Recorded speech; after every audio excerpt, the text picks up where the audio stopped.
Joining me now to discuss all things royal and what the royal Easter will look like this year as both King Charles and the Princess of Wales bravely navigate their health issues is Rafe Heydel-Mankoo. Rafe, lovely to see you. Thank you so much for coming in on this Easter Sunday. This will be a different Easter for the royals, and we know that's because of health issues. Tell us what we should be expecting to see in the photographs, which will be coming soon. Yes, so this is being styled unofficially as Easter Light. So very much the same structure and skeleton of traditional Easters, sure, but with a reduced number of royals and some slight tweaks to take into account the fact that His Majesty is undergoing treatment and does need to be separated a bit from the congregation because of infection risks and so forth.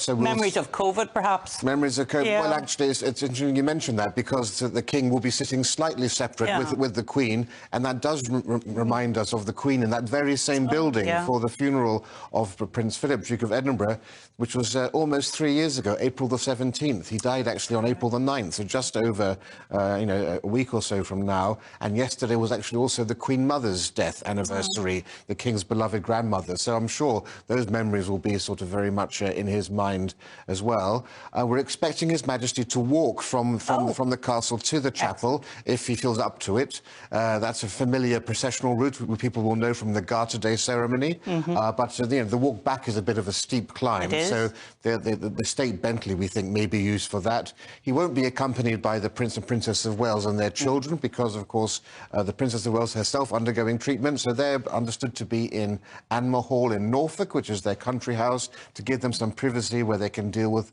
and manage with what's going on there. We had expected prior to the cancer diagnosis for Princess Kate to actually make her first appearance at this service ahead of her returning to duties on April the 17th when the kids went back to school. That's all, of course, changed. But the rest of the royal family will all be there, perhaps without the Tyndalls. Zara Tyndall has an equestrian event she's attending in Nottinghamshire. But aside from that, we'll have essentially the same sort of Easter we're used to seeing, but the King will not be attending the reception after the service and also won't be taking part in the traditional Easter lunch. Oh, that's a shame.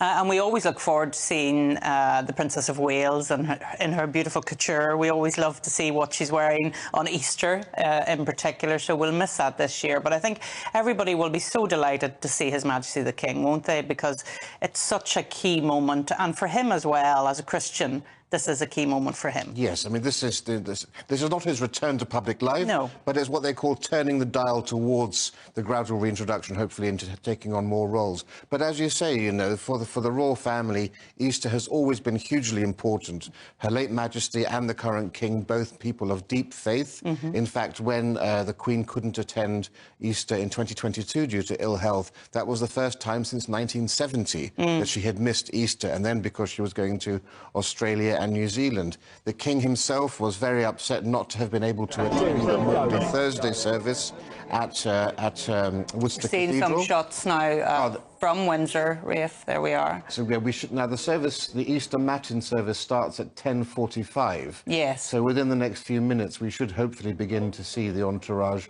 walk down. It was supposed to be weather conditional, but given that the weather seems quite good, and the matins will be conducted by the new Dean of Windsor. This will be the first time Dr. Christopher Coxworth will be conducting Easter matins, since he was only installed in November of last year. Yes.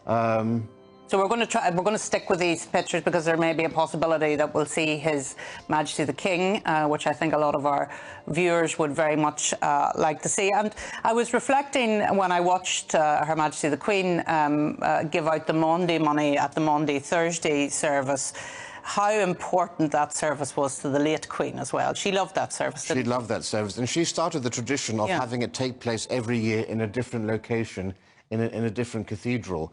And of course, Maundy is the name for the Christian rite of foot washing. Yes. And it commemorates our Lord washing the feet of his disciples before the Last Supper on the night before he was crucified.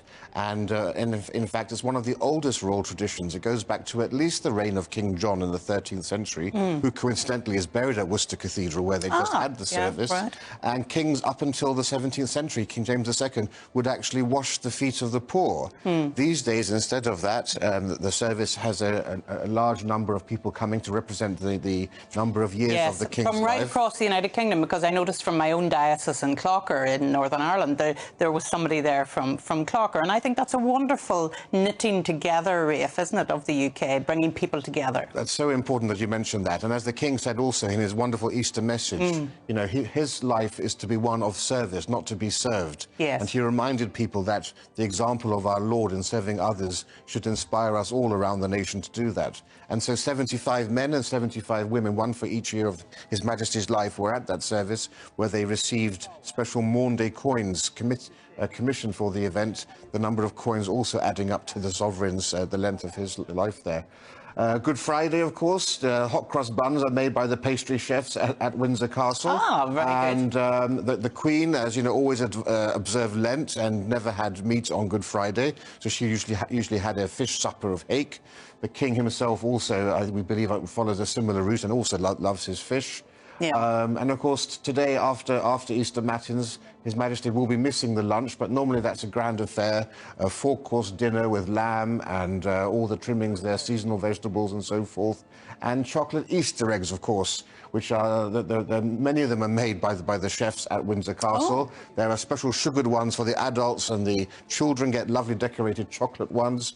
We don't know whether there's an Easter egg hunt, but certainly in Victorian times, Queen Victoria loved that for her children, but the late Queen used to always leave gifts in Windsor Castle for her children, for her great-grandchildren rather, during the Easter celebrations. And certainly Windsor would be a wonderful place to have an Easter egg hunt, would it not, Rafe? The grounds of it would be an amazing place to have an Easter egg hunt. I'm looking at that. It doesn't look like a steep hill, but it is actually quite a steep hill back up to Windsor Castle from St George's Chapel. Well, it's most noticeable on Garter Day in June, when you have the knights and ladies of the Garter, the most senior order of chivalry, in all of their heavy robes, having to process down. And the average age of the Garter knights is, I would say, the high 70s and 80s. And of course, you know, the Duke of Edinburgh and the Queen in their 90s wouldn't be able to do that. But the return journey is a lot more difficult. It is, yeah. I have a lovely memory of trying to walk up that hill in high heels when I was getting my damehood. That's where I got my damehood, in Windsor Castle from the Princess Royal. And yes, it's a steep hill. Well, Rafe, thank you so much for joining us today. We're not going to see the photographs, I think, before the break, unfortunately, but we'll bring them to you right after the break. Rafe, thank you so much. I hope you're going to have many, many chocolate eggs today.